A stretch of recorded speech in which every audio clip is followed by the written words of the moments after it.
महाराष्ट्राची हास्य जत्रामधून कलाकारांनी नाव तर कमावलेच, पण अनेक स्वप्नांची पूर्तता देखील केलेली पाहायला मिळत आहे.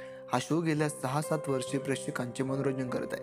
त्यामुळे या कलाकारांना आर्थिक स्थैर्य मिळवून देण्याचा शोचा मोठा वाटा आहे. हक्काचं घर ते 4 चाकी गाडी ही स्वप्न घेऊन कलानगरीत दाखल झालेल्या या कलाकारांनी एका पाठोपाठ एक स्वप्नांची पूर्तता करून सुखद धक्काच अनुभवला आहे. गेल्या वर्षात या शोच्या कलाकारांनी त्यांच्याच हक्काचं घर खरेदी केलेलं पाहायला मिळालं.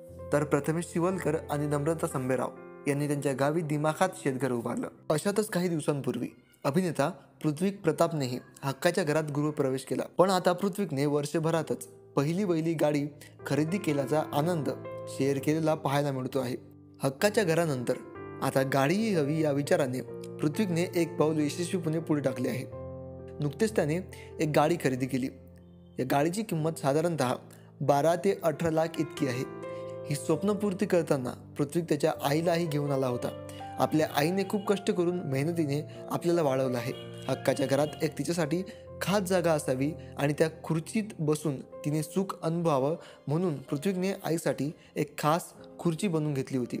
आज दुसऱ्या स्वप्नाची पूर्तता आईसोबत अनुभवता यावी म्हणून तो आईलाही गाडी घेण्यासाठी सोबत घेऊन आला. पृथ्वी प्रतापने या इंडस्ट्रीत येण्यासाठी अपार मेहनत घेतली आहे. छोट्या छोट्या भूमिकेतून पुढे आलेल्या पृथ्वीला महाराष्ट्राची हास्य जत्रेने एक मोठी संधी मिळवून दिली. या संधीचं सोनं त्यानं केलं आहे. अर्थातच यात त्याच्या सहज सुंदर अभिनयाची सुद्धा वाहवा बघायला मिळाली. गेल्या 5-6 वर्ष अविरत मेहनत आणि विश्वासाच्या बळावर त्याने हा यशाचा पल्ला गाठला आहे. आधी हक्काचं घर आणि आता 4 चाकी गाडी, त्याची सर्व स्वप्ने त्याने सत्यात उतरवली आहेत.